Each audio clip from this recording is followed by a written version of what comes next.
Halo, assalamualaikum warahmatullahi wabarakatuh. Bersama saya Herindra Rangga Permana dari Sastra Jawa 2019 Universitas 11 Maret. Nah, sekarang kita udah ada di Museum Radia Pustaka. Kita akan mengelilingi dan mengetahui isi koleksi dari Museum Radia Pustaka. Yuk, kita masuk.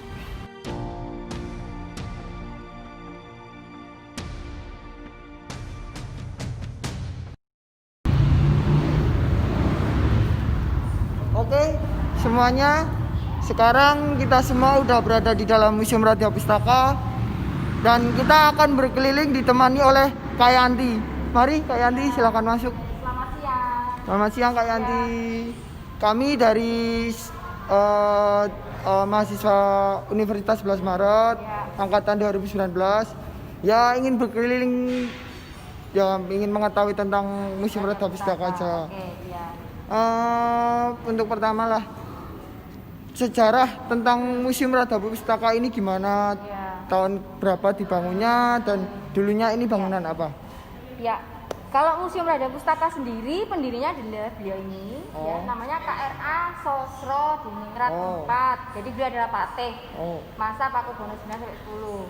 Nah, museum ini dulu sebelum di Loji Kadipolo ini namanya ya, rumah bangunan peninggalan Belanda milik Yohanes Besselar dulunya. Nah, itu dulu di rumah beliau di Kepatihan. Terus pindah ke sini 1 Januari 1913. Berdirinya tanggal 28 Oktober 1890. Koleksinya macam-macam. Memang sini berbau kerajaan atau keraton yang ada di Surakarta. Meskipun nanti koleksinya ada yang dari Thailand seperti itu, wayang nang itu dari Thailand. Oh, jadi ini bukan cuma dari Indonesia. Berarti ada yang dari luar negeri juga. Ya, luar negeri. Termasuk ada yang dari Prancis, nanti sebelah sana itu ada orgel dan piala porselen. Iya, seperti itu. Nah, kalau di ruang depan ini macam-macam koleksinya. Nanti kita bisa lihat per ruangan ya, seperti itu. Jadi ini dulunya bukan langsung bangunan untuk museum, tapi langsung rumah. Awalnya rumah, terus lama nggak dipakai, jadi museum sekarang. Ya, dulu dibeli Pakubono 10, jadikan museum sampai sekarang. Kalau kita mau lihat-lihat koleksi di dalam, boleh Kak? Boleh, kita bisa lebih jauh lihat koleksi yang ada di Radia Pustaka. Monggo, silahkan.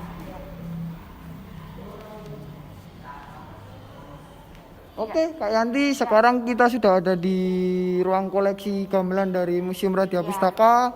Boleh minta tolong dijelaskan sedikit tentang gamelan yang ada di Museum Radia Pustaka? Sebenarnya ini kita sudah masuk ruang wayang, termasuk ada gamelannya juga. Jadi gamelan satu set ini gamelan ageng peninggalan KRA Sosro Diningrat 4. Jadi pemiliknya adalah yang tadi yang mendirikan museum. Nah, gamelan ini dulu waktu zaman komite tahun 2008 sampai 2016 itu rutin dibunyikan atau ditabuh tiap tanggal 28 itu tiap bulan karena sesuai dengan lahirnya Radia Pustaka. Tapi setelah itu sudah tidak ada kegiatan seperti itu lagi. Jadi nanti yang nabuh naik ke atas ini. Nah, tapi kalau berhubung tidak ditabuh, beberapa koleksi memang ada tulisan seperti ini. Kenapa dilarang duduk atau nih? Karena kadang pengunjung itu kadang tidak sembarang, dia akan memukul, memainkan, terutama anak-anak. Nah, seperti itu. Takutnya nanti malah rusak karena mereka mainnya enggak teratur atau asal nabuh seperti itu. Jadi ada yang usil-usil gitu ya tangannya. Usil. Dan mayoritas memang di museum tidak boleh memegang itu karena tangan kita kan mengandung keringat, itu ada zat asamnya yang lama-lama bisa merusak koleksi seperti itu. Sekarang kita udah ada di depan koleksi wayang dari Museum Radia Pustaka sendiri. Nah, Kak Yanti, ini kan koleksi wayang di Museum Radia Pustaka itu sangat banyak. Iya. Bisa tolong disebutin aja koleksinya? Gitu. Jadi kalau wayang yang ada di Radia Pustaka itu macam-macam ya. Nanti ada wayang gedok. Kalau wayang gedok yang sebelah sana. Nanti ada wayang kulit Purwo, itu yang ceritanya Mahabharata, yang sebelah sana Ramayana. Kalau yang di sini campur-campur, termasuk ada wayang beber. Jadi kayak komik lah kalau sekarang ya, dilukis pakai kertas atau kain panjang 3 sampai 4 meter. Nanti kalau dipentaskan biasanya kalau ini selesai digulung, ini yang dibeberkan diceritakan seperti itu. Nah, juga ada kalau dulu penyebaran agama Nasrani, Kristen pakai yang ini, wayang Wahyu. Ya, ini kayak angelnya yang biru ini 1960 sekitar itu. Oh, jadi untuk agama Nasrani sendiri itu wayangnya berbeda ya, juga. ya tetap beda. Meskipun kalau zaman dulu Islam juga memakai wayang, memakai musik gamelan untuk penyebaran atau mengenalkan agama Islam ya, seperti itu. Terus ada juga untuk kalau anak-anak atau latihan wayang dalang itu ada wayang suket atau rumput seperti ini. Terus ada wayang krucil, ada wayang klitik, jadi badannya dari kayu, tangannya dari kulit. Ya, cerita-cerita. Tapi ini yang seperti ini sudah jarang dipentaskan. Yang masih aktif dipentaskan itu biasanya yang dari cerita wayang kulit Purwo, ya Mahabharata atau seringnya Mahabharata sih ya. Kalau Ramayana sudah dibuat tarian, kayak balet itu seperti itu ya. Nah ini ada juga yang wayang ini wayang golek. Golek Menang. Tapi kalau sekarang lebih terkenalnya di Jawa Barat. Ini sebenarnya wayang golek itu asli dari Jawa Tengah atau Jawa Barat? Kalau di sini wayang golek Menang dulu juga ada naskahnya kan itu buku. Nanti bisa tanya Pak Toto. Itu yang berbau Islam memang. Tapi sekarang ya lebih terkenalnya malah di Jawa Barat ya. Cuma namanya kan beda dengan yang di Jawa. Beda. Nanti bisa lihat di wayang golek Menak itu di naskah ya. Menak. Nah, sekarang kita sudah ada di salah satu ikon yang ya cukup terkenal lah di Museum Raja Pustaka, yaitu Raja Molo. Ya. Ini Raja Molo ini gimana sih cerita singkatnya? Kalau cantik Raja Molo itu sebenarnya kayak hiasan di depan kapal raja. Jadi replikanya seperti ini. Nah, bisa dibayangkan itu Raja Molonya di depan. Cuma yang masih tersimpan di sini ada jangkar, dayungnya ada di Museum Keraton. Nah, kapalnya sudah nggak ada memang, jadi tinggal hiasannya saja. Nah, ini kalau di sini Raja Molonya masa Pakubono keempat, tapi yang membuat putra mahkotanya yaitu Pakubono kelima itu yang kelak jadi raja itu. Kalau yang di Keraton Pakubono ketujuh. Ya sama-sama Raja Molo, tapi di sana bentuknya agak kecil ukurannya. Nah, ini besar. Nah, seperti itu. Lah biasanya kalau memang apa ya? Kalau ini malam Jumat, Selasa Kliwon biasanya dikasih saja seperti itu.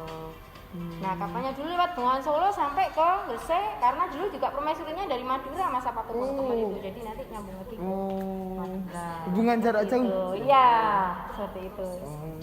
Untuk mengantar permaisuri pulang atau menjemput seperti itu naik kapal pesiar. Nah, sekarang kita udah ada di ruang Arca Batu. Nah, cerita singkat dari arca-arca ini bisa tolong dijelaskan? Kalau di ruang Arca Batu ini mayoritas peninggalan masa Hindu.